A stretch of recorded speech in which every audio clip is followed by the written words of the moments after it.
বিসমিল্লাহির রহমানির রহিম।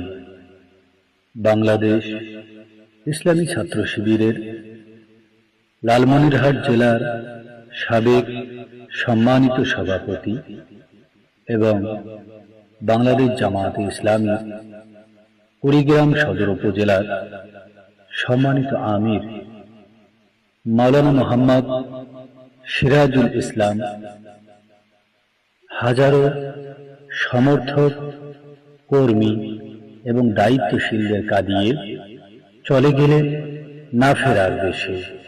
ইন্না লিল্লাহি ওয়া ইন্না ইলাইহি রাজিউন। মহান রব্বে কারীম তাকে জান্নাতুল ফিরদাউসের উচ্চ মাকাম দান করুন, আমিন।